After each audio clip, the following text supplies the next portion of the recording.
하나님이 주시는 복된 아침입니다. 오늘은 시편 22편을 나누도록 하겠습니다. 여러분 기억하십시오. 시편 22편은 대표적인 고난의 시입니다. 시편 22편이 대표적인 고난의 시이기 때문에 여러분 이 시는 반드시 낭송해야 됩니다. 여러분들 읽어보셔야 됩니다. 그러면 여러분 이 시가 시인의 삶의 자리가 여러분이 느껴지시고 공감할 수 있다는 겁니다. 자, 여러분 22편이 대표적인 고난의 시라고 하는 이유는 1절에 있습니다. 제가 읽어드리겠습니다. 나의 하나님, 나의 하나님, 어찌하여 나를 버리십니까? 어찌하여 그리 멀리 계셔서 살려달라고 울부짖는 나의 기도를 듣지 아니하십니까? 라고 이렇게 말합니다. 여러분 시인의 삶의 자리가 좀 느껴지십니까? 근데 1절 상반절에 나의 하나님, 나의 하나님, 어찌하여 나를 버리십니까? 라는 구절 어디서 많이 들어보지 않으셨습니까? 엘리 엘리 나막 사막다니, 십자가 위에서 예수님께서 외친 말씀입니다. 예수님께서도 시편 22편을 잘 알고 계셨다는 겁니다. 주님이 시편 22편을 잘 알고 계셨다는 것은 예수님께서도 십자가 위에서 인간이 당할 모든 고통을 당하셨기에 인간의 고통의 자리, 그 아픔의 자리를 알고 계신다는 겁니다. 주님이 알고 계신다는 말은 다른 말이 아닙니다. 그 고통의 자리에 주님은 함께하고 계신다는 겁니다. 꼭 기억하십시오. 여러분 예수님도 십자가에서 고통을 당하셨기에 인간의 고통을 알고 계시고, 알고 계신다는 말은 우리와 함께 하시고 계신다는 의미입니다. 짧은 질문으로 시편 22편을 다 나눌 수 없지만 천천히 시인의 아픔과 고난의 자리로 다가가 보도록 하겠습니다. 자, 먼저 시인의 삶의 자리는 모든 것이 무너진 세상입니다. 여러분 모든 것이 무너졌다는 것은 무엇을 의미합니까?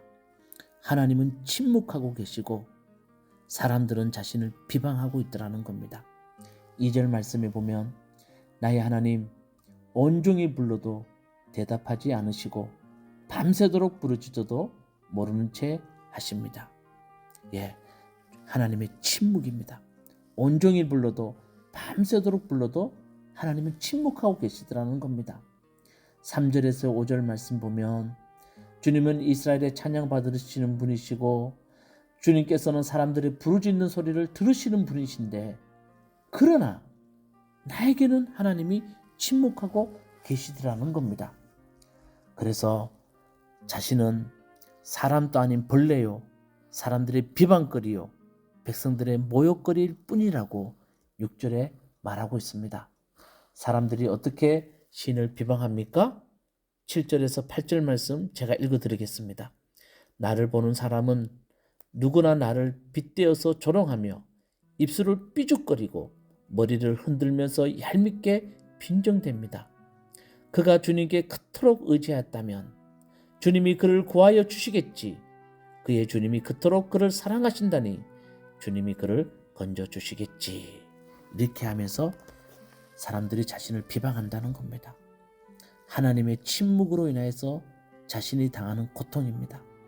하나님은 침묵하고 계시고 그리고 사람들은 자리를 빈정대고 있다는 겁니다. 그리고 여러분 11절 말씀에 보면 자신을 도와줄 사람도 재난이 닥쳐왔는데도 도와줄 사람이 아무도 없다고 시인은 말합니다. 그래서 나의 하나님, 나의 하나님, 어찌하여 나를 버리십니까? 라고 외칠 수밖에 없는 삶의 자리에 시인은 서 있다는 겁니다. 여러분 우리가 이럴 때가 참 많이 있죠. 정말 하나님은 침묵하고 계시고 사람들은 예수 믿으니까 하나님이 나한테 응답하겠지, 하나님 너와 함께 하겠지 하면서 우리를 도와줄 생각도 하지 않고 나 혼자만 홀로 된 느낌, 이게 바로 시인의 삶의 자리입니다. 반대로 원수들은 어떻습니까? 12절 13절에 보면 이렇게 말합니다. 황소떼가 나를 둘러쌌습니다. 바산의 힘센 소들이 이 몸을 에워쌌습니다. 으르렁대며 찢어 발기는 사자처럼 입을 벌리고 나에게 달려듭니다. 원수들의 모습을 은유적으로 힘센 소와 사자의 입으로 말하고 있습니다. 너무나 무서운 대적이라는 겁니다. 인간이 감당할 수 없는 대적이라는 겁니다. 이런 자들 앞에서 시인은 14절에 보니까 나는 쏟아진 물처럼 기운이 빠져버리고 뼈마디가 모두 어그러졌습니다. 나의 마음이 촛물처럼 녹아내려 절망에 빠졌습니다. 몸은 쏟아진 물처럼 기운이 없어지고 마음은 촛물처럼 녹아내렸다는 겁니다. 절망의 자리에 있습니다. 그런 그의 모습을 특별히 18절에 보면 사람들이 나의 겉옷을 원수들이 나누어 가지고 나의 속옷도 제비를 뽑아서 나누어 가집니다. 라고 이렇게 말합니다. 원수들이 겉옷을 나누어 가지고 속옷도 제비 뽑아 나누어 가집니다. 라는 말씀 여러분 어디서 많이 보셨죠? 십자가 위에서 달리신 예수님의 모습을 그대로 재현하고 있습니다. 다시 말하면 시인은 십자가의 고통 같은 그런 어려운 삶의 자리에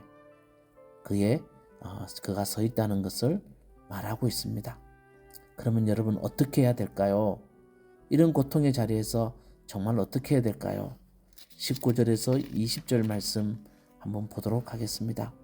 시인은 탄식의 자리에서 하나님께 간구합니다. 간구의 자리로 자신의 삶을 옮깁니다. 그래서 21절에 보면 이렇게 말합니다. 사자의 입에서 나를 구하여 주십시오. 들소의 뿔에서 나를 구원하여 주십시오. 주님께서 나의 기도를 들어주셨습니다.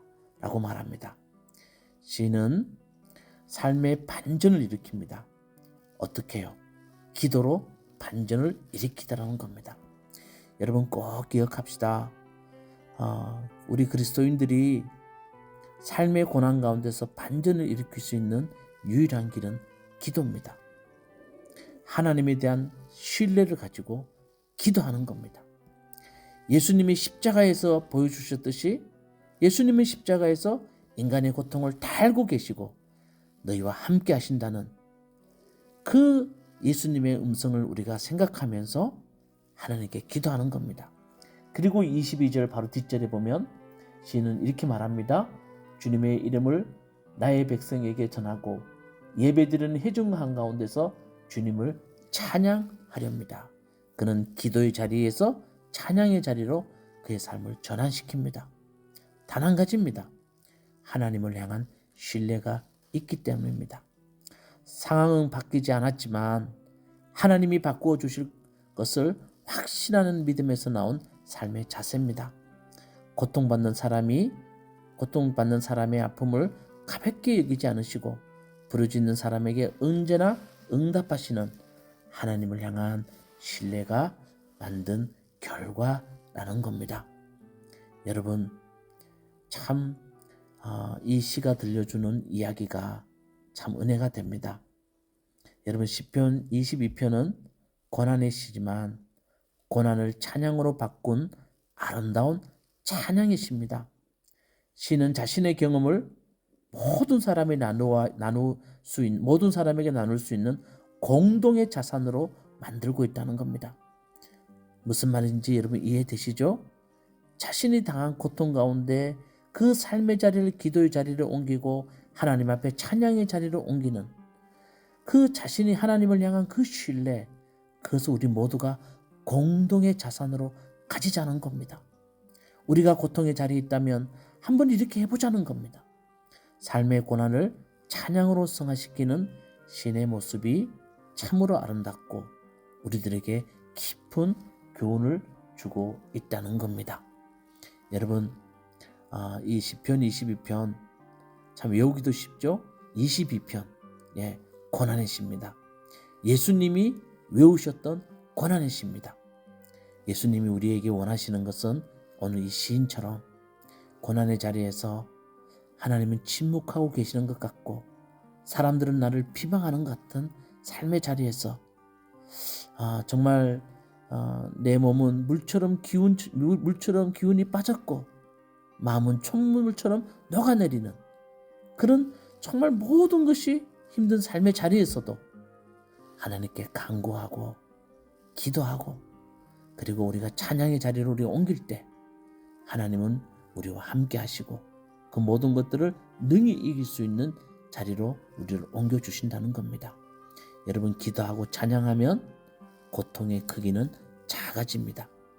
이것을 꼭 기억하시고 우리 무화과나무교회 성도님들은 하나님께로 온전히 믿음으로 나갈 수 있는 성도님 되기를 주님 이름으로 축원합니다.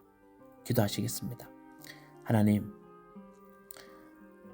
삶의 고난 가운데 우리의 몸은 물처럼 기운이 빠지고 마음은 촛물처럼 녹아내립니다.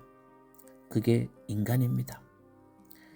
하나님, 그럴 때일수록 정말 우리는 하나님을 신뢰하고 기도의 자리로 갈 수 있는 저희들 꼭 되게 붙들어 주시옵소서.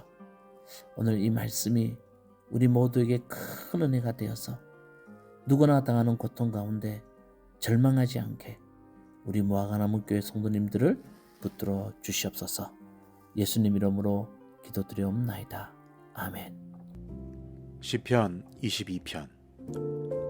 나의 하나님, 나의 하나님, 어찌하여 나를 버리십니까?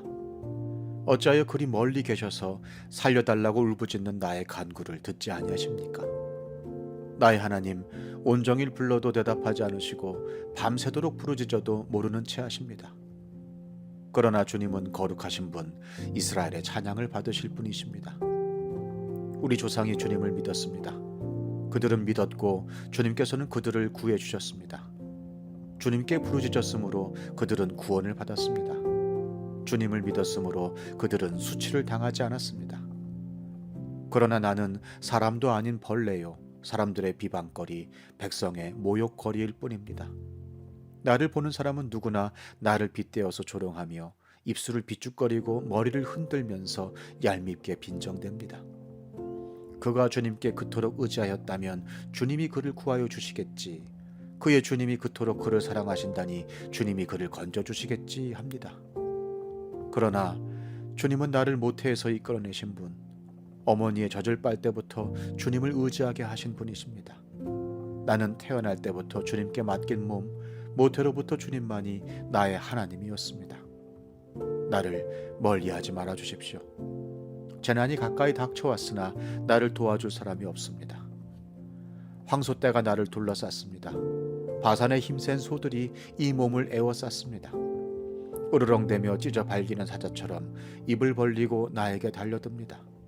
나는 쏟아진 물처럼 기운이 빠져버렸고 뼈마디가 모두 어그러졌습니다. 나의 마음이 촛물처럼 녹아내려 절망에 빠졌습니다.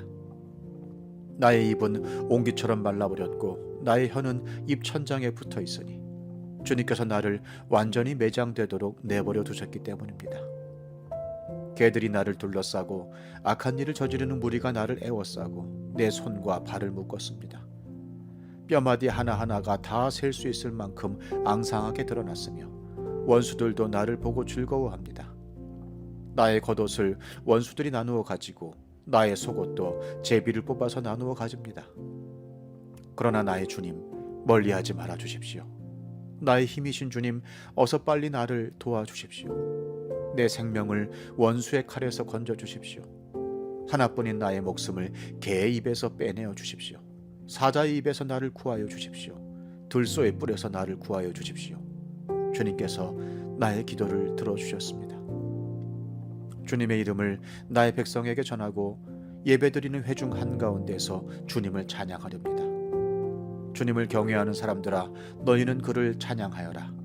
야곱 자손아, 그에게 영광을 돌려라. 이스라엘 자손아, 그를 경외하여라.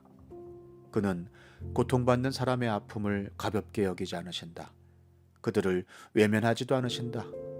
부르짖는 사람에게는 언제나 응답하여 주신다. 주님께서 하신 이 모든 일을 회중이 다 모인 자리에서 찬양하겠습니다. 내가 서원한 희생 제물을 주님을 경외하는 사람들 앞에서 바치겠습니다. 가난한 사람들도 여러분들의 마음이 늘 유쾌하길 빕니다 하면서 축배를 들고 배불리 먹을 수 있을 것이다. 주님을 찾는 사람은 누구나 주님을 찬양할 것이다. 땅끝에 사는 사람들도 생각을 돌이켜 주님께로 돌아올 것이며 이 세상 모든 민족이 주님을 경배할 것이다.